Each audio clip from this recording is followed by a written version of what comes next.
सब गोटाके प्रणाम करै छी।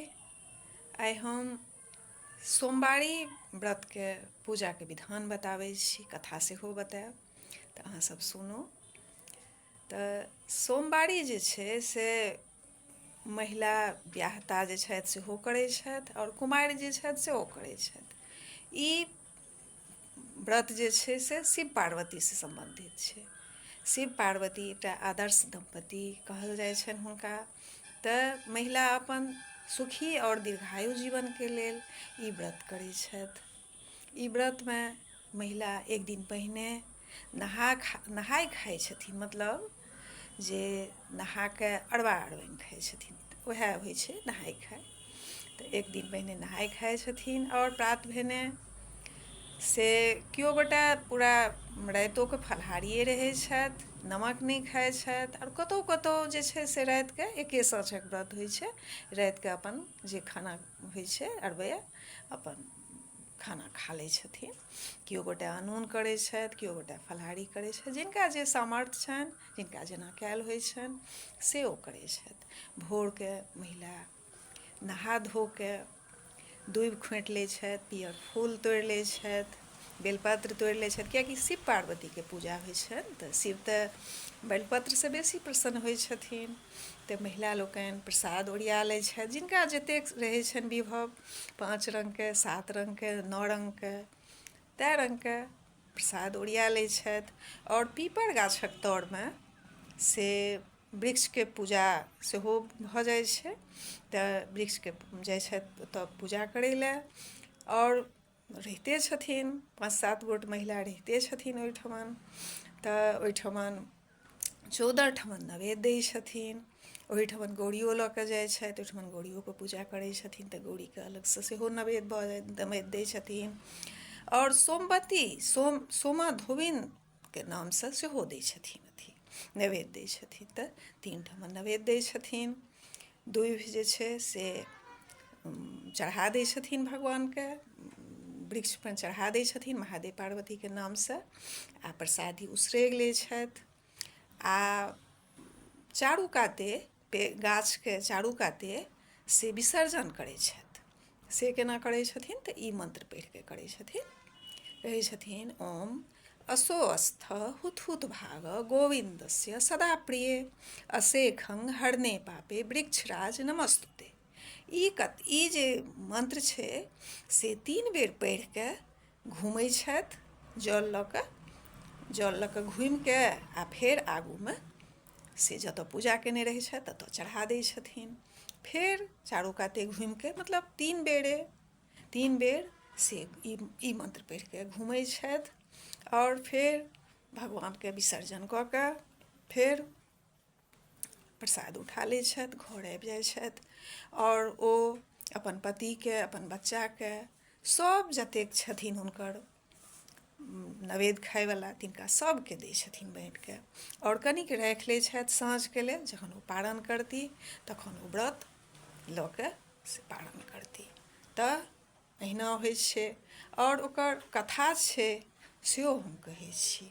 एकर कथा छै जे एकटा ब्राह्मण छलथि हेँ कोनो गाँवमे, हुनका ब्राह्मण छलथि हेँ, ब्राह्मणी छलथि हेँ, हुनका एके गोट बेटी छलनि हेँ। ओ बेटीके भाग्यमे लिखल छलनि हेँ जे बियाह होइते ई विधवा भऽ जेती। बहुत दुखी ब्राह्मण छलथि हेँ, तैयो अपन बेटी लए बर ताकै छलथि हेँ। तऽ जखन बर ताकै लए जाइ छलथि हेँ, जखन ठीक भऽ जाइ छलनि बेटीके बियाह, जे आब हेतनि गे बियाह, तऽ ओ बर मरि जाइ छलखिन हेँ। एवं प्रकारे कए ठमन गेलथि, कए टा लड़का मरि गेलै। राजा बहुत दुखी भऽ गेलथि। अन्तमे ओ हारिके कहलखिन नहि, आब हम नहि जायब अपन बेटीके बर ताकै लए, एहि दुआरे जे हमरासँ अन्याय होइ छै जे हम जकरा ठीक करै छियै से लड़का मरि जाइ छै। तहन भेलै जे छोड़ि देलखिन, ओ नहि ताकलखिन। तहन एहन भेलै जे एकटा लड़का सभासँ घुरिके जाइ छलखिन हेँ। हुनका देखलखिन ब्राह्मण तऽ पुछलखिन जे यौ बौआ अहाँ कतऽ जाइ छी? तऽ ओ कहलखिन जे हम सभासँ जाइ छी। तऽ कहलखिन जे अहाँके एकटा योग्य लड़की भेट तऽ अहाँ बियाह करबै? तऽ ओ ब्राह्मण कहलखिन जे हँ किएक नहि करबै हम बियाह। तऽ रानीके पूछै छथिन जे एकटा लड़का आनलहुँ हँ, हुनका सङ्गे अहाँ अपन बेटीके बियाह करबै? रानी कहलखिन हँ, किया नहि करबै, हुनका तऽ बेकल छलथि हन बेटीके बियाह लए। तऽ ओ लड़काके से हुनकासँ बियाह भऽ जाइ छै। बियाह जे भऽ जाइ छनि तऽ जहाँ कि हुनकर सिन्दूरदान होइ छनि कि ओ लड़का फेर मरि जाइ छथि। ओ जो खुशीके माहौल छलै से कन्ना रोहटके माहौल भऽ गेलै। तहन हुनका जहन श्मशान लोक लऽ जाय लगलनि तऽ हुनकर बेटी कहलखिन जे नहि, हिनका सङ्गे हमहूँ जायब। तऽ अहिना भेलै, लोक हुनका बहुत मना केलकनि, लेकिन ओ पतिव्रता छलीह हेँ। तऽ ओ कहलखिन जे सभ हुनकर बात मानि लेलकनि जे ठीक छै, तहन अहाँ जाउ हुनका सङ्गे। तऽ ओ एकटा खाटपर हुनका देल गेलनि मृत शरीरके, आओर हुनका से लऽ जायल गेलनि श्मशान। श्मशानमे हुनका एकटा चन्दन गाछक तऽरमे से हुनका खाटपरमे सुता देल गेलनि ओ मुर्दाके, आओर ओहिठमा नीचाँमे ई हुनकर बेटी बैसि गेली। जहन ओ बैसि गेली तऽ की करथि ई तऽ साँझके आ भोरके एक टाहिके कन्नाइ उठाबथि। अहिना एवं प्रकारे बहुत दिन चलल। ओहिमे ओ बेचारी अपन अन्न जल त्यागि कऽ अपन ओ पतिके ओहिठमन ओगड़ि कऽ ओ बैसल रहली। पतिव्रता छलीह हेँ तऽ हुनकामे एतेक प्रभाव छलनि हेँ जे हुनका पतिव्रताके तऽ भगवानो हुनका आगू विवश भऽ जाइ छथिन। तऽ ऊपरमे ओहि चन्दन गाछक ऊपरमे विधि विधाता रहै छलथि। विधि कहलखिन, विधाता कहलखिन विधिसँ जे मतलब के एहन नीचाँमे छै जे ओ राति दिन किया एना कानै छै, की एकरा समस्या छै? तऽ विधाता कहलखिन जे अहीँ हिनकर समस्याके समाधान कऽ सकै छियनि। तऽ हुनका कहलखिन जे एना एना हिनकर पति मरि गेलखिन, ई तैँ कानै छथिन साँझ भोर। तऽ कहलखिन जे तहन ठीक छै, तहन ई कानै छथि, ई एतेक अथी छथि तऽ हिनका पतिके औरदा दऽ देल जाय।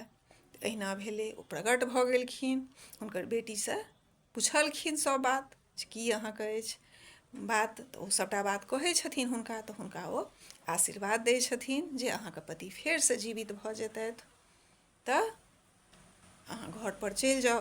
तऽ अहिना भेलै, दुनू गोटे अपन हँसैत खेलैत अपना घरपर जाइ छथि। तऽ ई जे व्रत करैए तकर इएह भेलै जे ई व्रत जे करैए तकर पति दीर्घायु होइ छथिन, आओर ओ महिला अनन्त काल तक सुखी जीवन बिताबै छथि। तऽ इएह अछि एकर खिस्सा।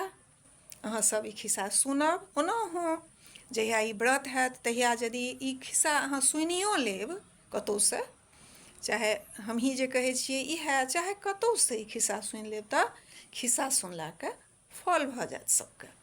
तऽ इएह छै सोमवतीके खिस्सा। सभगोटे करू व्रत, खुश रहू, सबके पति दीर्घायु रहथि, सएह मंगल कामनाके साथ सभगोटेके फेरसँ प्रणाम करै छी। जय मिथिला, जय मैथिली, और हमर चैनलसँ जुड़ल रहू।